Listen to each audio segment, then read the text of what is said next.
Susie said, if everything happens just as it should, is the idea of trust your intuition when making a decision an illusion? It is an appearance, yes, but from the personal point of view, it has value.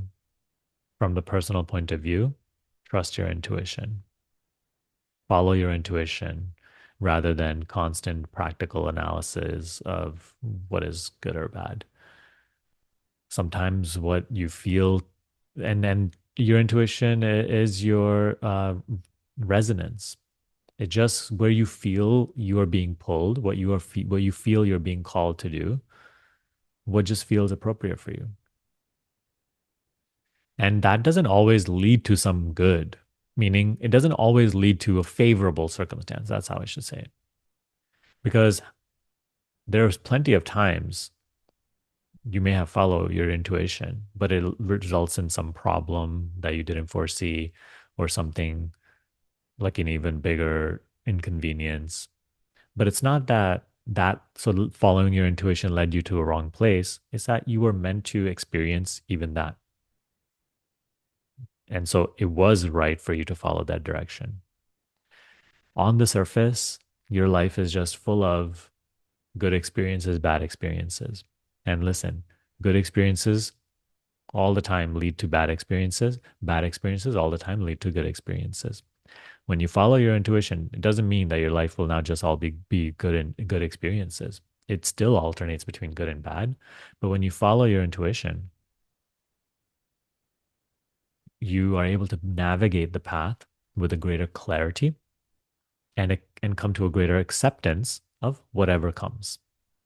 That's why it's more valuable than just constant thinking, because when you constantly just think about endless thinking and planning and scenario making, what could go wrong, what will I do, this, no matter what happens, you suffer. Even when things go right, you suffer. Even when things go wrong, of course you suffer.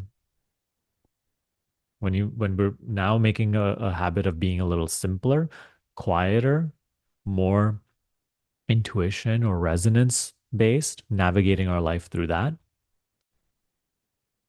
no matter what happens, you're content. And now you're no longer just lost in the surface levels of good and bad because you see it alternates all the time. That's just how life is. The good leads to the bad leads to the good. Just because you're following your intuition led to the bad doesn't mean it's bad. It will just lead to some good that was meant to happen also. So, from a higher sense, all of this is just happening. You're not doing anything. You're not a person who follows your intuition.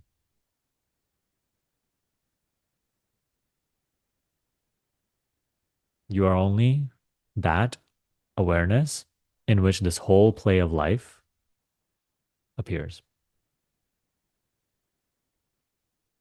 When you go watch a movie, there's a character in a world living her life and she doesn't know what to do and she's trying to follow her intuition to make movie decisions in a movie world in her movie life.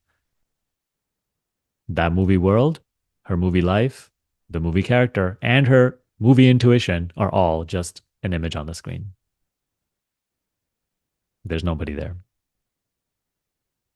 Just like that, from your personal perspective, yes, you have decisions to make. You're going to follow your intuition. You're going to do what you feel is right.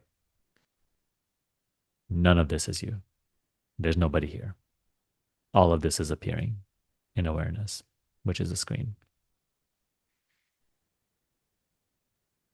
Act with that understanding, even if it's vague.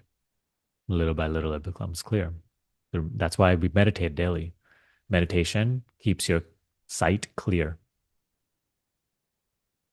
keeps you from getting entangled in the world, keeps you from getting lost in your own concepts and beliefs.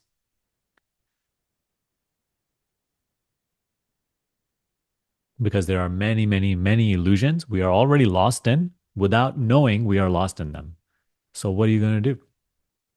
How can you possibly outgrow an illusion you don't even know you are in? That's why we meditate. Meditation, you don't have to undo any illusion. You just have to practice the pointer, and it brings to light all of the things that were previously unconsciously being bought into, identified as, and gradually all these ties are severed little by little. That's why we meditate.